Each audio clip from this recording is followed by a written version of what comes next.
Hi witchlings, welcome back to my channel. It's me, your local chaotic witch aunt.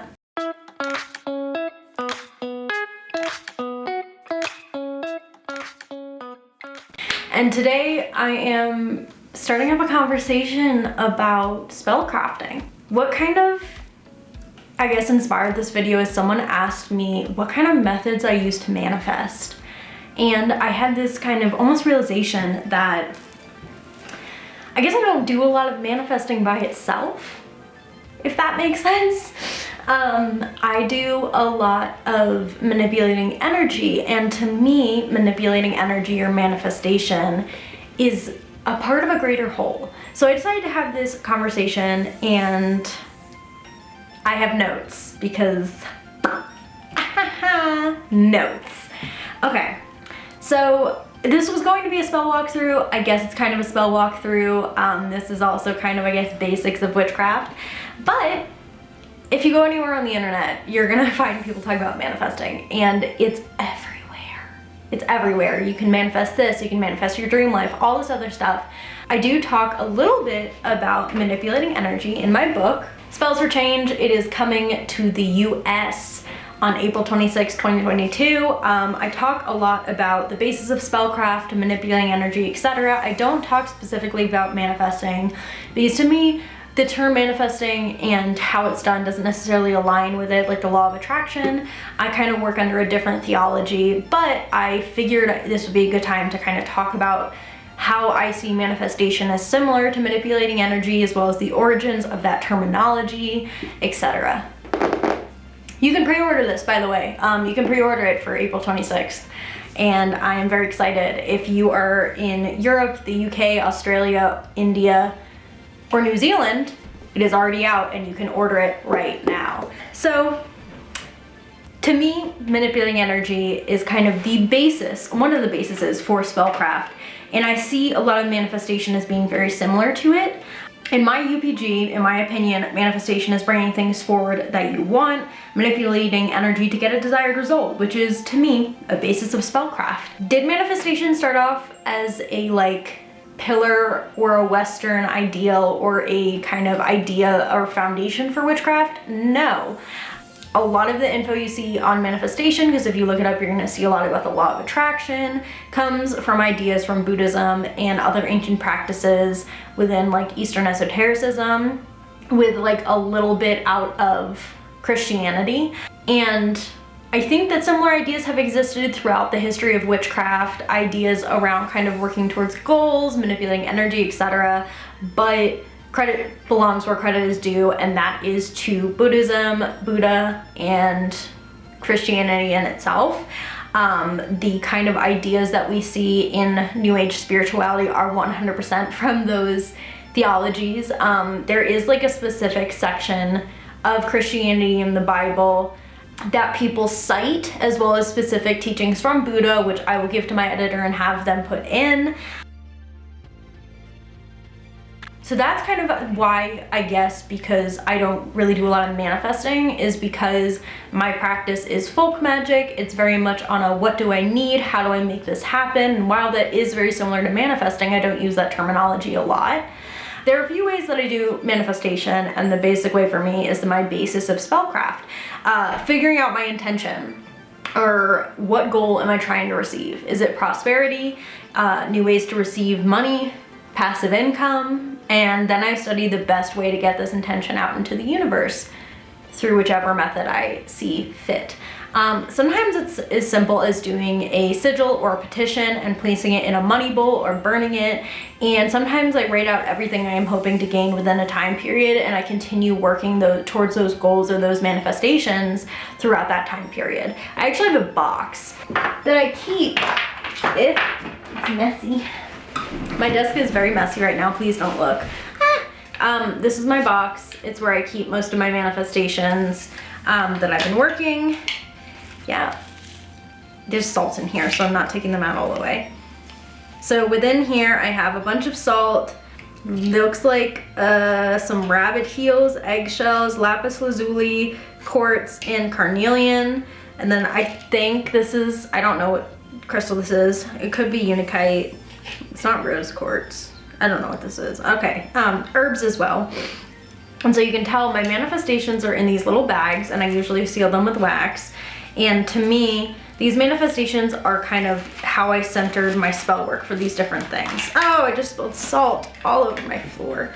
Jeez. Whenever I rework a manifestation or do a new one, do a new way of manipulating energy, I keep it in this little box with a cap on it and a sigil on the side. But a lot of times I find that putting my intention out is better through full spell work instead of just kind of writing down my goals and like revisiting them every 6 months. A few manifestations I did in the past were actually spells to manifest something. I don't know if I've ever done manifestation like fully by itself. It's always like, I guess, part of a bigger intention or a bigger whole for me. Whole as in H-W-H-O-L-E, not H-O-L-E, because there are 2 different types of holes.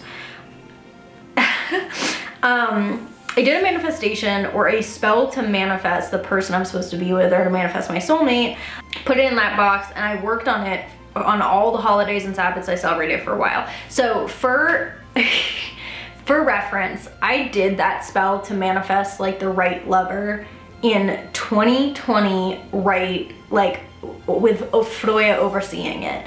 It's now 2022, and I met that person in 2021 in August. I had like 2 partners before then that were not it. So that took a while. Other manifestations I did were centered around money, prosperity, etc. My biggest kind of form of, I guess, manifesting wealth is my money bowl, which I've done a video on. You can see it here.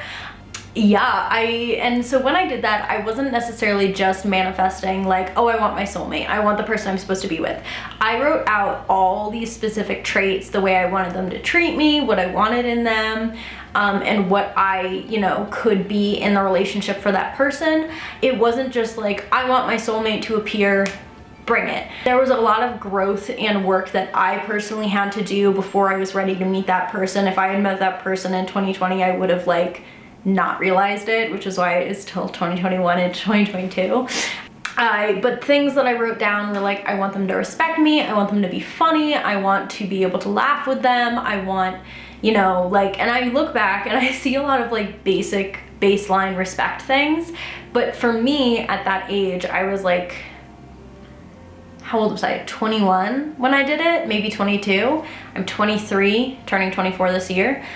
Those were things that I was struggling to find in partners, and I came out of a really shitty like situationship, and that was what I needed. And almost writing that down helped me conceptualize what I needed and what I wanted, and then I began to actively look for it in partners instead of just kind of like not really knowing what I wanted and just taking whatever was coming my way. But it took a lot of time, and I know a lot of people say with manifestation, law of attraction, you know, you have to make those changes, and that goes for any good spell work. If you want a specific goal and you want to actively work towards it, you have to hit those points that are in mundane physical things that are going to help you get to that goal and get to the intention of spell, like get you to the goal of your spell work, basically.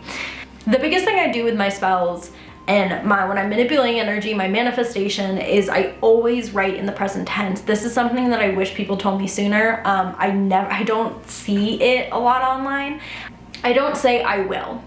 Like, I don't say I will receive more money from my job, I will do this. I say I am receiving more money from my job. I am prosperous, I am protected, I am fortunate, I am lucky. Because to me, that is already stating it as it is, and by stating it as it is, it makes it come true. There's a belief that like if I say it enough times, it'll happen. I am loved is another one. And so that's kind of like baseline manipulating energy, how I format what I'm saying, intention, etc. And so there are a few things you can think about before moving into this in the basis of spell work. This is also out of my book, Spells for Change. 1, what is your focus? What aspect of your life is this focusing on? Are you focusing on your career, your work life, your home life, family, friends, etc.? 2, intention. What is your intention? What is the goal for the spell? What do you want to achieve by doing this manipulation of energy, by doing this spell? 3, materials. What materials fit in with your intention? So let's say I'm doing a spell for prosperity, I'm gonna look for herbs, crystals, candles, etc. that link with historically prosperity, or in my UPG represent prosperity. For me too, those materials include prayers. What kind of novenas or saint prayers can I do during the spell to help move it along? Can I do a petition? Should I just write down my intention? Should I do a sigil? Obviously, if you're just learning how to manipulate energy baseline, you can start with just focus and intention. You don't need materials to make a spell work. With more advanced spells, I do recommend materials, but those materials don't have to be expensive or fancy. It could be dirt from outside your house. It could be a plant from outside your house in your garden. It could be a birthday candle. It could be a tea light. It doesn't really matter. You don't need very elaborate materials to make something work. Sometimes my best spells are with a candle, some salt, and my intention. That's it. Doesn't matter what kind of candle you have either.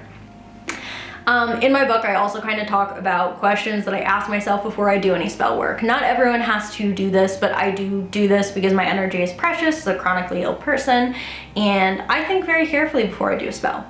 What's the goal of this spell? Can I accomplish this without spell work? Does this spell align with my higher self / what I truly want, or am I doing it for petty reasons / to stroke my ego? So more on that. I use terminology like the higher self, but not everyone believes in higher self, and that's okay.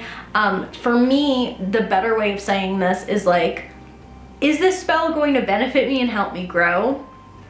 Or am I doing it because it's going to, like, am I doing it for petty reasons? Am I doing it to fuel my ego? Am I doing it because I feel insulted and I'm defensive? And is it coming out of a good place, or am I doing it because I'm having a knee-jerk reaction? And not everyone does that, by the way. Not everyone has a knee-jerk reaction and goes for spells. I did that a lot when I was a younger practitioner. When I first started my practice, we have a podcast episode. By the way, I have a podcast, Books and Broomsticks. And we just recently recorded an episode called Mistakes We've Made in Our Craft.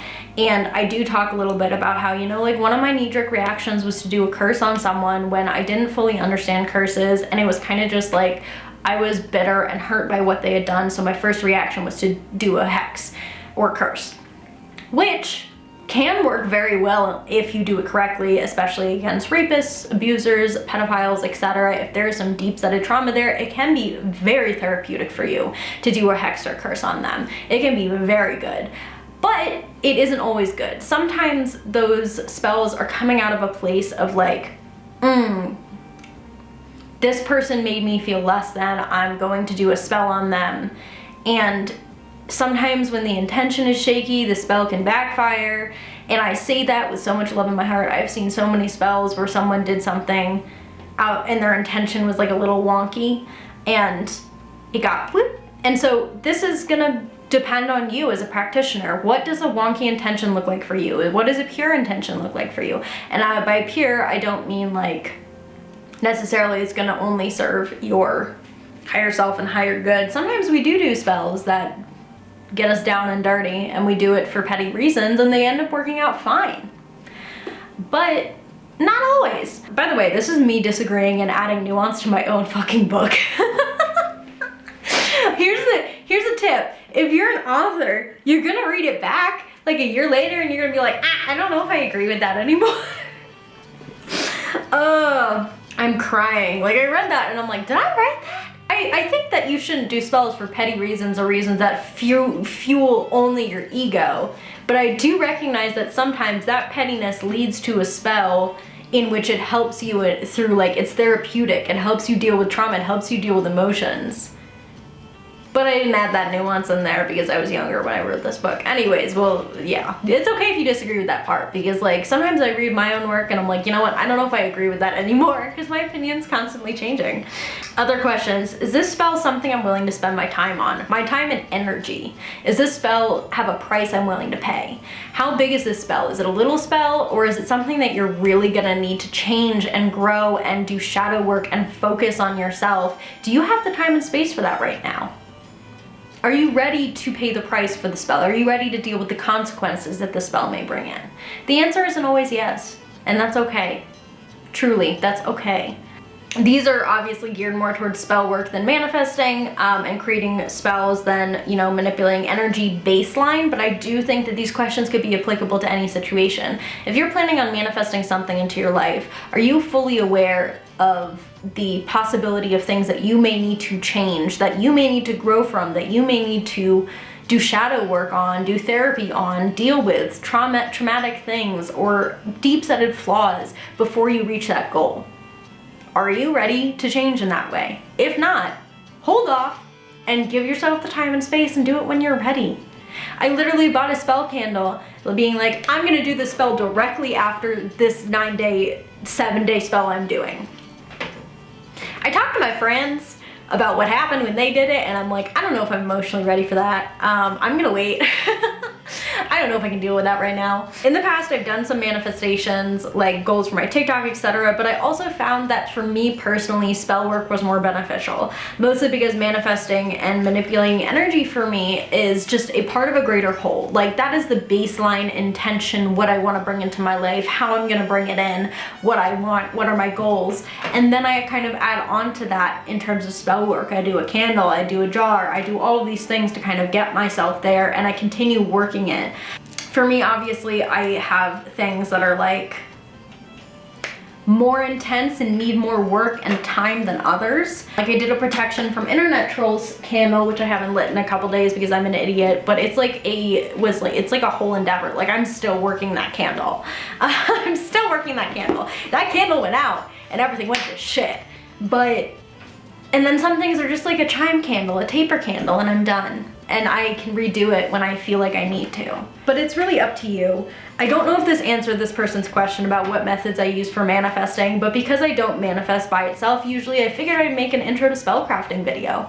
But yeah, that's all I have for you guys for today. If you want to hear more about the way I craft my spells, want me to go more in depth with different kind of spell crafting and how I do it and how I format it, I would love to make those kinds of videos for you guys. Please, please, please let me know in the comments down below. If you want, you can like, subscribe, turn the bell on, but absolutely no pressure. Remember to drink water, and I hope you have an amazing rest of your day.